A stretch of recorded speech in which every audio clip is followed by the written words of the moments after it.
Shalom Bapak Ibu Saudaraku yang dikasihi oleh Tuhan. Salam sejahtera bagi kita semua.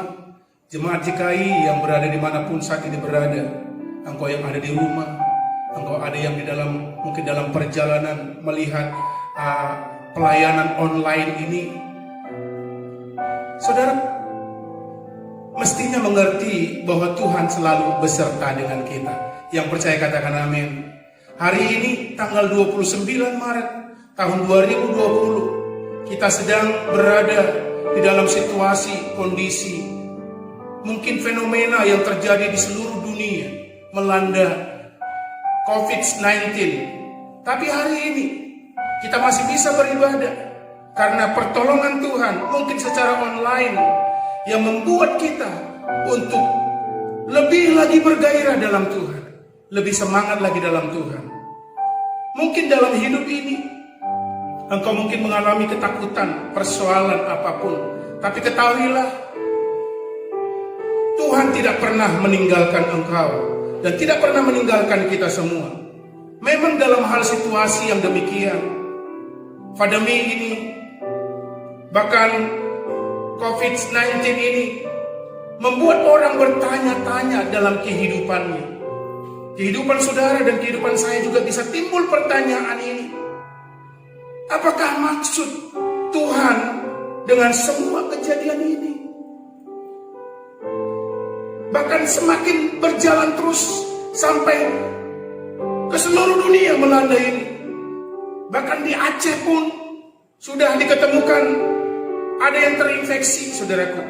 Tapi jangan sampai membuat ketakutan itu menghambat kita untuk melakukan apa yang Tuhan mau. Sekalipun ada timbul dalam pertanyaan, di manakah Allah dalam situasi yang begini? Mengapa Allah tidak membiarkan pandemi ini berhenti, malah berkepanjangan? Apakah Tuhan gak berdaulat lagi?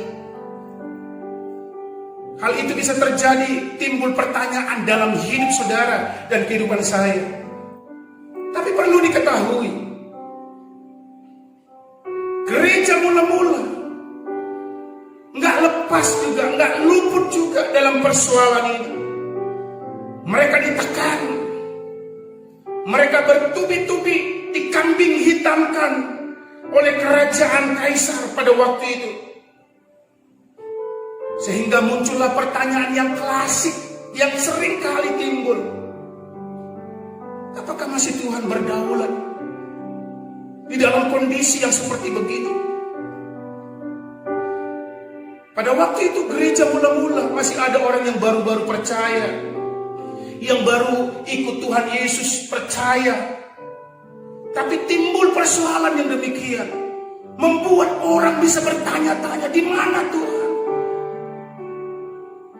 Tapi jemaat Tuhan yang dikasihi oleh Tuhan, ketahuilah, dalam kondisi yang demikian, pada waktu gereja mula-mula mengalami siksaan, tekanan, persoalan, masalah, di saat itulah Tuhan mau menyatakan kepada gerejanya.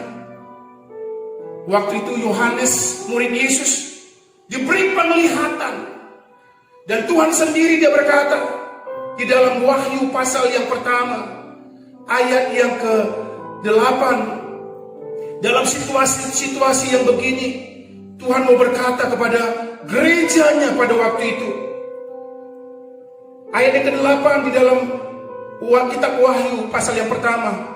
Aku adalah Alfa dan Omega, firman Tuhan Allah, yang ada dan yang sudah ada, dan yang akan datang, yang maha kuasa.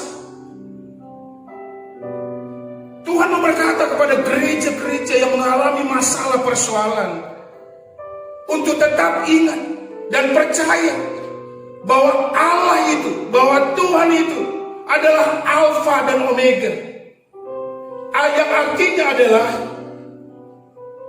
di tengah-tengah kesulitan apapun, ada janji Tuhan. Apa janji Tuhan itu? Janji Tuhan itu adalah penyertaannya. Allah beserta dengan kita, Immanuel, sampai kepada akhir zaman. Itu janji Tuhan. Itu sebabnya kita tidak perlu ketakutan menimpa kita. Jangan sampai persoalan dan fenomena ini menghentikan untuk melakukan kehendak Tuhan. Apa yang mau menjadi kehendak Tuhan yang perlu kita lakukan, Bapak Ibu Saudaraku yang dikasihi oleh Tuhan? Dan jangan sampai terhenti. Apa yang Tuhan kehendaki di dalam hidup kita sebagai gereja Tuhan? Yang Tuhan mau dalam gerejanya, dalam setiap hidup orang percaya, yang pertama adalah tetap melakukan mandat misi. Yang artinya kita mau berdiri di hadapan jiwa-jiwa untuk membawa mereka kepada Kristus dan menumbuhkan iman mereka agar mereka semakin serupa dengan Kristus. Itu sebabnya kita sebagai gereja Tuhan, sebagai anak-anak Tuhan, dalam fenomena ini jangan sampai maunya Tuhan yang sebenarnya yang harus kita lakukan terhenti dalam hidupmu oleh karena fenomena ini. Saya percaya dalam hal ini, hari-hari ini udah banyak orang yang melihat YouTube, melihat hal-hal ini, mungkin khotbah-khotbah lewat online untuk menjangkau banyak jiwa-jiwa. Bukan berarti atau jangan sampai COVID-19 ini menghentikan mandat misi ini untuk kita kerjakan, lakukan, memberitakan firman Tuhan, memberitakan Injil, memberitakan kabar baik, memberitakan sukacita kepada mereka. Karena dunia ini menghadapi ketakutan, menghadapi kekhawatiran. Sudah banyak orang yang sedih. Itu sebabnya kita sebagai gereja Tuhan harus pergi mengabarkan kabar baik kepada mereka, mengabarkan Injil Kristus kepada mereka.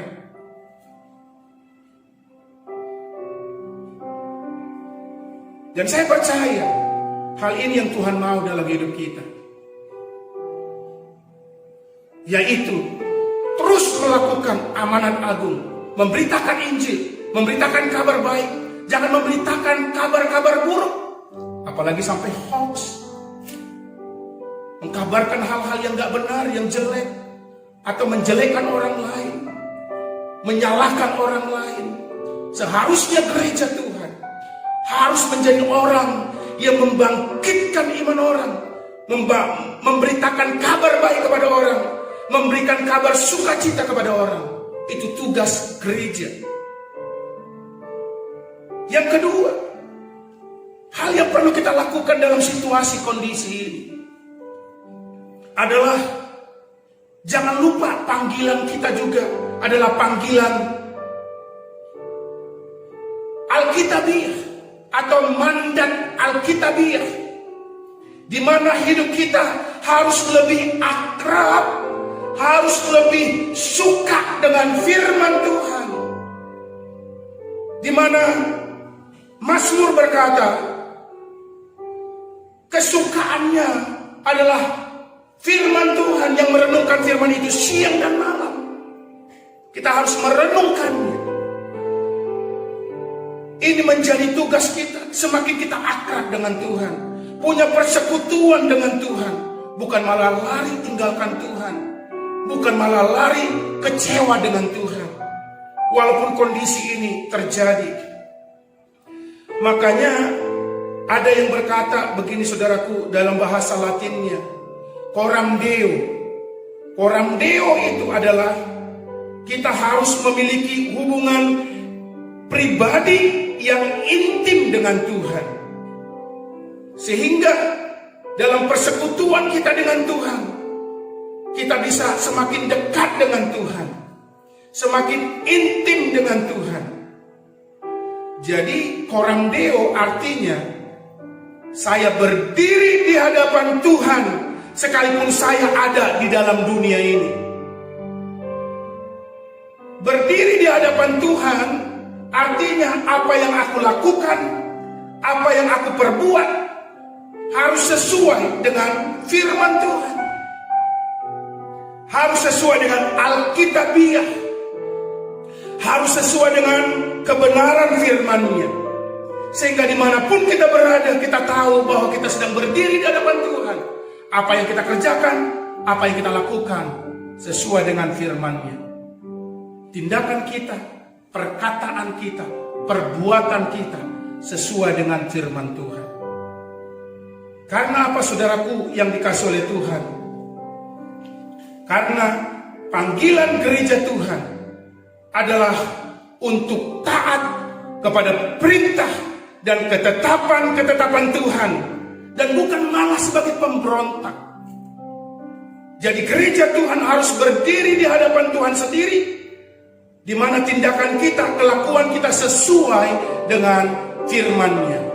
Yang ketiga, panggilan kita sebagai gereja Tuhan, sebagai anak-anak Tuhan di hari-hari ini adalah panggilan sosial atau social mandate. Di mana social mandate ini adalah peduli dengan sesama manusia. Panggilan kita sebagai gereja Tuhan harus peduli dengan orang lain, nggak egois. Kalau tadi Coram Deo artinya berdiri di hadapan Allah sebagai umat yang harus taat dan setia kepada firman-Nya, maka Coram di dalam panggilan sosial ini kita menjadi orang, yaitu Coram Mundo. Coram Mundo yang artinya berdiri sebagai manusia yang memperdulikan kemanusiaan dalam menjaga kelestarian. Coram Mundo itu artinya adalah berdiri sebagai umat manusia yang peduli kemanusiaan dalam menjaga kelestarian. Jadi kalau kita tadi Coram Mundo adalah berdiri walaupun kita berada di dalam dunia ini, saya juga berhadapan dengan dunia itu sendiri. Artinya hidup kita ini harus peduli kemanusiaan, harus peduli orang lain juga. Mengapa Presiden Jokowi membuat keputusan social distancing? Karena apa, saudaraku? Bukan untuk menjauhkan hubungan antara manusia, tetapi sebenarnya ini menunjukkan untuk peduli dengan sesama. Di tengah-tengah merebaknya virus corona ini, COVID-19 ini yang menakutkan, penularannya begitu cepat sekali. Sekalipun ini ada, kita juga harus ada Coram Mundo yang peduli dengan sesama. Kepedulian dengan sesama itu kita tunjukkan. Jangan sampai orang gara-gara kita, orang-orang lain jadi sakit. Jangan gara-gara kita, orang lain jadi susah. Jadi pemerintah adakan social distancing ini bukan membuat kita untuk berjauhan dengan satu dengan yang lain, tapi untuk peduli dengan orang lain sebenarnya. Bukan berarti kita pembawa sakit ya, bukan berarti kita pembawa sakit, tapi supaya kita peduli dengan orang-orang lain. Mungkin kita nggak sadari di luar sana kita sedang membawa virus itu, dan kita nggak sadarin kita kuat, dan ketika kita berkumpul bertemu membuat orang jadi terdampak, terpengaruh atau kena virus ini. Jadi itu kenapa? Itu sebabnya kenapa sampai social distancing ini, supaya kita peduli dengan orang lain, supaya orang lain juga bisa mengalami kesehatan, damai sejahtera. Jadi Coram Mundo ini Sebagaimana saya hadir di tengah-tengah dunia, harus membawa damai sejahtera, membawa sukacita kepada orang lain. Bukan malah membuat orang takut, sakit. Tetapi kita sebagai orang percaya, 3 hal ini perlu kita lakukan. Yaitu melakukan amanat agung, mandat misi. Yang kedua adalah kita harus lebih akrab lagi dengan firman-Nya, persekutuan kita dengan Tuhan. Dimanapun kita berada, kita sedang berdiri, koram deo, berdiri di hadapan Tuhan. Sehingga perbuatan, tindakan kita, kelakuan kita sesuai dengan firman-Nya. Yang ketiga, kita harus mau ada di dalam panggilan social mandate, yaitu peduli dengan sesama. Hari-hari ini mungkin kita ada di rumah, engkau ada di rumah, di kosmu, mungkin dimanapun engkau berada, sedang sepertinya di penjara. Tapi itu menandakan kita mau peduli dengan orang lain, supaya orang lain tidak mengalami atau tidak terjangkit dengan virus ini. Kita memutus rantai virus corona ini. Kita ada di rumah, kita ada di kos-kosan untuk memutus rantai ini. Itu artinya kita sedang peduli dengan orang lain. Ini yang perlu kita tanamkan dalam hidup kita sebagai gereja Tuhan. Sebagai gereja Tuhan harus peduli di dalam hal-hal ketakutan, kekhawatiran ini yang melanda dunia ini. Maka kita sebagai gereja Tuhan harus hadir untuk membawa damai sejahtera, membawa pengharapan, bahkan menjadi terang dan garam dunia, menjadi contoh, menjadi teladan dimanapun kita berada. Mari gereja Tuhan, jangan sampai membuat engkau terhenti melakukan misi. Jangan sampai engkau terhenti untuk engkau semakin dekat dengan Tuhan, serupa dengan Tuhan, bertumbuh dengan Tuhan. Jangan sampai engkau berhenti untuk peduli dengan sesama, peduli dengan orang lain, sekalipun kita masih dalam keadaan social distancing. Ini menunjukkan kita supaya semakin dekat dengan Tuhan, peduli dengan orang lain, tetap melakukan misi, yaitu memberitakan kabar baik, kabar kebenaran kepada orang lain. Tuhan Yesus memberkati kita hari-hari ini. Jangan menyerah, jemaat Tuhan yang ada dimanapun berada.